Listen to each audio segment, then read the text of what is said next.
Faisons très très attention, frères et sœurs en Christ, à ce que nous demandons au Seigneur. Parce que parfois, la vie que nous vivons est le reflet de notre prière. Et on se plaint que Seigneur, c'est ce qu'on a demandé, c'est cela qu'on a demandé, mais regarde là où tu nous as mis. Non, non, c'est le processus. C'est le processus pour arriver là où, pour avoir ce que le Seigneur t'a promis, peut-être dans le rêve, mais ce que tu as demandé au Seigneur. Rappelons-nous de ceci, frères et sœurs en Christ. Quand Joseph a reçu le rêve, excusez-moi, du Seigneur, le Seigneur lui a montré, le Seigneur lui a clairement montré là où le Seigneur voulait l'amener. Mais le Seigneur ne lui a pas montré les étapes. Et croyez-moi, la première étape de Joseph, c'était que ses propres frères se sont tournés contre lui et le vendent comme esclave. Deux doigts de le tuer. Les gars lui ont vendu comme esclave. Ça vous dire que parfois les souffrances que tu traverses, le rejet, le mépris, les insultes, c'est juste ce que tu as demandé au Seigneur. Et le Seigneur est en train d'écrire ton histoire. Et ton histoire va inspirer le futur.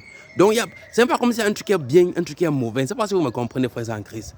Il n'y a rien qui est mauvais, il n'y a rien qui est bon. Mais le Seigneur est en train d'écrire ton histoire parce qu'il veut inspirer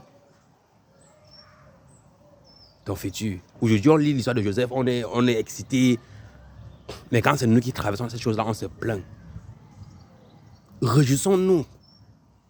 Réjouissons-nous, nous sommes rejetés, bien sûr, nous sommes insultés à cause de notre manière de servir le Seigneur. Ça n'a pas besoin d'être bien, ça n'a pas besoin d'être mauvais. Mais nous avons juste le droit d'être là où le Seigneur veut que nous soyons. Parce que le Seigneur sait qu'on va faire des erreurs. Ok? Ne cherchons pas à être parfaits. Donc, Joseph est vendu en tant qu'esclave en Égypte par ses propres frères de sang qui veulent même le tuer. Il arrive en Égypte, il trouve un petit travail et le pharaon ou bien l'Égyptien réalise que la main de Dieu est sur Joseph. Alors il prend Joseph en considération, il travaille avec lui. Plus tard, le diable essaie de le tenter avec le sexe, ça ne marche pas.